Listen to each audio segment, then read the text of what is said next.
2 number शहद जो है ये पाकिस्तान में ही खुलेआम नहीं बिकता, बल्कि दुनिया के जो बड़े शहद प्रोड्यूसिंग कंट्री हैं उनमें भी 2 नंबर शहद जो है वो मिलता है। इवन आपको अक्रॉस द यूरोप जो है वो 2 नंबर शहद जो है वो मिलेगा। मसलन तुर्की जो है चाइना के बाद दूसरा बड़ा मुल्क है जो कि शहद प्रोड्यूस करता है और इसको एक्सपोर्ट करता है, और इसकी ज़्यादातर जो एक्सपोर्ट है वो जर्मनी और अमेरिका के साथ जो है वो होती है। इसके बाद तीसरे नंबर पे इथोपिया, ईरान और इंडिया जो है वो शहद प्रोड्यूसिंग कंट्री हैं। इसकी जो सालाना प्रोडक्शन है तुर्किया की, ये 1,15,000 टन जो है वो शहद प्रोड्यूस करता है, और इसकी जो एक्सपोर्ट है शहद की, ये सालाना इसकी एक्सपोर्ट जो है तकरीबन 270 मिलियन यूरो की जो है वो होती है। लेकिन अब इस इंडस्ट्री को जो है वो कुछ मुश्किलात का सामना है, यानी कि तुर्किया में ही पुलिस जो है उसने रेड की और 2 नंबर शहद जो है वो काफ़ी बड़ी मिकदार में जो है वो पकड़ा है। और हाल ही में तुर्किया की गवर्नमेंट ने जो है तकरीबन 48 ऐसे प्रोड्यूसर हैं जिनको जो है वो लिस्ट आउट किया कि ये 2 नंबर शहद जो है वो बनाते हैं। पिछले साल सितंबर में ही अनकरा में जो है वो एक पुलिस ने रेड की थी, और वहाँ से तकरीबन 8,150 टन जो है वो ग्लूकोज, फ्रुक्टोज और शुगर का सिरप जो है वो कब्ज़े में किया, और तकरीबन 1 लाख लेबल जो है वहाँ से भी मिले। इनकी जो तकरीबन कास्ट थी ये तकरीबन 25 मिलियन का जो है 25 मिलियन यूरो का जो है वो 2 नंबर शहद था। और एक सर्वे के मुताबिक तुर्की में इस वक्त तकरीबन 1 लाख जो हैं ये शहद बनाने वाले जो है ना, शहद की मक्खियाँ पालने वाले जो बी कीपर हैं वो मौजूद हैं, जो कि अपना काम जो है वो करते हैं। और अक्सर ये होता है कि जो शहद जो है इसमें मिलावट कर दी जाती है शुगर सिरप की, इसमें आर्टिफिशियल फ्लेवर ऐड कर दिए जाते हैं, कलर ऐड कर दिए जाते हैं, कॉर्न सिरप जो है वो ऐड किया जाता है, और आर्टिफिशियल फ्लेवर इसमें ऐड किया जाता है। और इसको लीगली जो है वो सोल्ड करना,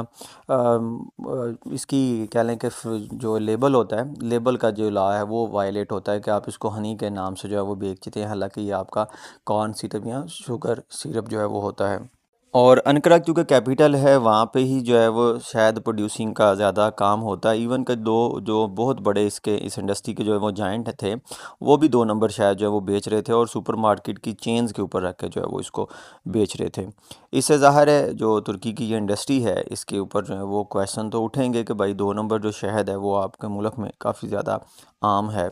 अब इसमें जो 1 नंबर शहद बनाने वाले हैं उनका हुकूमत से यही मुतालबा है जी कि हुकूमत जो है इसके ऊपर अच्छे खासे जो है वो जुर्माना आयद करे और अपनी इंस्पेक्शन को जो है वो बेहतर बनाए। अब ये जो तुर्किया की बी कीपर एसोसिएशन है उसके जो प्रेसिडेंट हैं ज़िया शाहीन, इनका ये कहना है जी कि इनके पास भी जो है वो इख्तियारात होने चाहिए कि कोई भी जो वेंडर है, जो सेलर है, स्ट्रीट सेलर है, ये उससे जाके जो है ना उसका शहद चेक कर सकें। लेकिन इनके पास ऐसी जो है वो कोई अथॉरिटी नहीं है, जिसकी वजह से 2 नंबर जो शहद है इसको रोकना मुश्किल काम हो गया है। अब जो 1 नंबर शहद है और जो 2 नंबर शहद है इसमें जो है ना इसकी प्रोडक्शन का भी काफ़ी ज़्यादा फ़र्क है। यानी कि जो 2 नंबर शहद है इसकी जो कास्ट है तकरीबन 1/5 है 1 नंबर शहद से,